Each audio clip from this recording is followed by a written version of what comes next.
തൊഴിലുറപ്പിൽ ഇനി പുല്ല് ചെത്തലും കാട് വെട്ടുമില്ല. നമസ്കാരം, കൊട്ടാരക്കര മീഡിയയിലേക്ക് സ്വാഗതം. സംസ്ഥാനത്ത് തൊഴിലുറപ്പ് പദ്ധതികളിൽ ഏറ്റവും അധികം നടക്കുന്ന പുല്ല് ചെത്തലും കാട് വെട്ടും ഒഴിവാക്കി. പകരം മണ്ണ്, കൃഷി, അനുബന്ധ മേഖലകളെ പരിപോഷിപ്പിക്കുന്ന ഉൽപാദനക്ഷമമായ പ്രവർത്തികൾ ചെയ്യണമെന്ന് തദ്ദേശ സ്വയംഭരണ വകുപ്പ് ആവശ്യപ്പെട്ടു.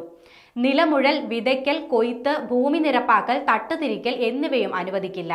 പൊതുഭൂമിയിലും സ്വകാര്യ ഭൂമിയിലും ജലസേചനത്തിലുള്ള കുളങ്ങൾ, കിണറുകൾ, പൊതുകുളങ്ങളുടെ പുനരുദ്ധാരണം, ജലസേചന ചാലുകളുടെ നിർമ്മാണവും പുനരുദ്ധാരണവും, ഫലവൃക്ഷ തൈകൾ നട്ടുപരിപാലിക്കൽ, നാളികേര കൃഷി വ്യാപിപ്പിക്കാനുള്ള ഭൂമി ഒരുക്കൽ, കുഴികൾ തയ്യാറാക്കി തൈ നടൽ, 2 വർഷത്തേക്ക് അവയുടെ പരിപാലനം എന്നിവ ചെയ്യാം. ജൈവവേലി, കാർഷികോൽപ്പന്ന സംഭരണ കേന്ദ്രം, പശുവിൻ കൂട്, ആട്ടിൻ കൂട്, കോഴിക്കൂട്, പന്നിക്കൂട് എന്നിവ നിർമ്മിക്കാം. തീറ്റപ്പുൽ കൃഷിയും ചെയ്യാവുന്നതാണ്. അസോള ടാങ്ക്, മത്സ്യകൃഷിക്കുള്ള കുളം എന്നിവയും പദ്ധതിയിലൂടെ നിർമ്മിക്കാം. ജലസേചന വകുപ്പിന്റെ അധീനതയിലുള്ള കനാലുകളുടെ സംരക്ഷണ പ്രവൃത്തികൾ ജലസേചന വകുപ്പിന്റെ അനുമതി, സാങ്കേതിക സഹായം എന്നിവയ്ക്ക് വിധേയമായി തൊഴിലുറപ്പ് പദ്ധതിയിൽ ഏറ്റെടുക്കാവുന്നതാണ്.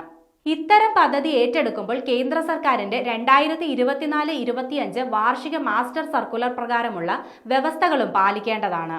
അങ്കണവാടികളുടെ നിർമ്മാണം തൊഴിലുറപ്പ് പദ്ധതി വഴി ഗ്രാമപഞ്ചായത്തുകൾ ഏറ്റെടുക്കണമെന്നും അതിനൊപ്പം പോഷകാഹാരക്കുറവ് പരിഹരിക്കാൻ ഇവിടം കേന്ദ്രീകരിച്ച് പോഷകത്തോട്ടങ്ങൾ നിർമ്മിക്കണമെന്നും നിർദ്ദേശിച്ചിട്ടുണ്ട്.